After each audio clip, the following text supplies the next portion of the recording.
Paglabas ko nga ng building mga katsinggo, nag-video na ako agad kasi hindi ako nakapag-video doon sa loob. Ito na pala yung araw na pinakahihintay ko, kaya sa mga magiging kasabayan ko, advance congratulations na sa inyo. So nakapila na nga ako sa 12:30 CN session. So andito na nga ako guys, nakapila na ako. Ayan yung mga kasabayan ko ngayon. So kumbaga dito yung pinakahuli, saka dito yung... Ang haba na ng pila guys, di ba? Sa atin mamaya guys, babalitaan ko kayo after ng skill test ko.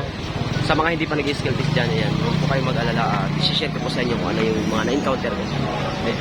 Tao may bayo. At sa wakas, nakita ko na rin yung mga kasamahan ko. Andun pala sila sa gilid.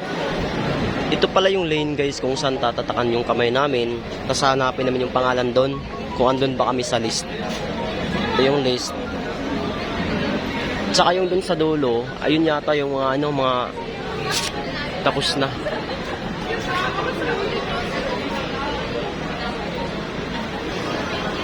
Oh guys, may tatak na nga tayo. Ito yung palatandaan kung meron ka sa list.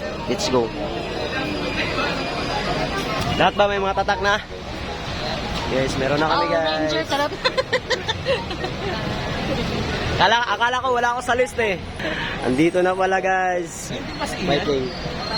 Tapos sa iyan 20. At yun nga guys, may mga tatak na kami sa kamay. Yan yung palatandaan na andun ka sa list. Congratulations na sa atin advance mga kachinggo. So sa ilang minutong paghihintay namin mga kachinggo, biglang humaba yung pila. Kaya salamat na rin kay Ma'am G, napaka-supportive na teacher. Pati na rin kay Angelica. So as for now mga kachinggo, kasi sa ilang minutong paghihintay namin, andito nakapila na kami ngayon sa mga second session 12:30. Ang pinakahihintay ng lahat ng mga aspirant, pero hindi pa dito nagtatapos ang laban sa mga kachinggo kasi marami pa kaming pagdadaanan, especially yung mga medical, mga papers na kailangan. So pera na naman ang kailangan mga kachinggo. Nako, ang laki na ng utang ko dito sa Pilipinas. Kailangan ko na talaga makapag-abroad papuntang South Korea para mabayaran ko na yung utang ko dito. Kasi alam nyo mga kachinggo, sa mga hindi nakakaalam dyan kung magkano na yung sahod sa South Korea, 88K na po. Papalo na po siya ng 88K this coming 2025. Basic pa lang yun mga kachinggo, di pa kasama ang overtime nun. Kaya dun sa mga nagbabalak pong mag South Korea, kailangan nyo pong mag-aral ng Korean language. PM nyo lang po ako guys, meron po akong i-recommend sa inyo, highly recommended na kay LC po talaga. At habang nandito pa kami sa labas nakapila mga kachinggo, more videos taking muna ako dito. At dahil nakalabas na nga yung 8:30 first batch na chinggo natin mga kachinggo, ayun, hingi muna tayo ng konting tips, technique, ideas na mga na-encounter niya doon during sa skill test. At isa dito sa mga nakasabayan niya, si Chingo Reggie. At thanks God, kahit nakapila kami dito sa labas, hindi naman masakit yung araw. So grabe mga kachinggo, diba? Napakadami namin. Kami po lahat yung second batch 12:30. O diba guys, napakadami namin. Kung titingnan nyo kami sa malayo, parang lang kaming langgam. Dahil sa sobrang dami po ng mga aspirant na magtitake po ngayon ng skill test. At this time mga kachinggo, malapit na kami sa entrance. So ito na talaga yung pinaka-exciting part ng lahat. At yun nga mga kachinggo, akala ko yung umuwi na sila.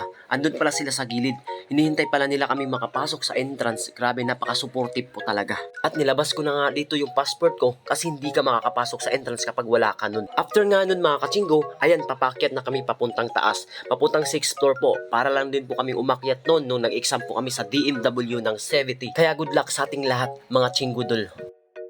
So at this time mga kachinggo, nandito na kami sa waiting place. More than 500 plus po kami. Ayan, number 503 po ako. Daming pawis ko nga dyan mga kachinggo kasi umakyat nga kami mula first floor hanggang 8th floor. So fast forward tayo mga kachinggo. Kakatapos ko lang pala dito mag-interview sa loob kasi nga bawal mag-video. Iwasan na lang natin, baka ma-disqualified pa tayo. So by group po pala kami dito mga kachinggo. Hindi ka pwedeng mag-proceed kung hindi pa tapos ang mga kasama mo. Mula 2nd floor hanggang 9th floor po pala kami papunta niyan mga kachinggo. So fast forward mga kachinggo, nandito na kami sa labas ng building. Nakita ko dito si Ma'am Shera tsaka yung kasama niya. Kasama ko po pala siya sa grupo mga kachinggo. Kaya congratulations sa'yo. Grabe, napaka-sexy pala talaga ni Ma'am Shera. At yun nga mga kachinggo, hindi na rin ako nagtagal pa dito kasi nga gutom na ako. Hindi nga ako nag-almusal, tiniis ko yung gutom. Wala akong lunch mga kachinggo kaya umuwi na rin ako dito agad. Napag-isipan ko palang kumain sa mga inasal kahit konti na lang yung allowance ko. Shout out pala sa inyong dalawa mga kachinggo. At sa mga hindi pa po nakapollow dyan sa Facebook feeds ko, mga kachinggo, follow nyo na po ako. Mula dito yung vlog po hanggang sa South Korea na to. Anyong hiki sa'yo mga kachinggo.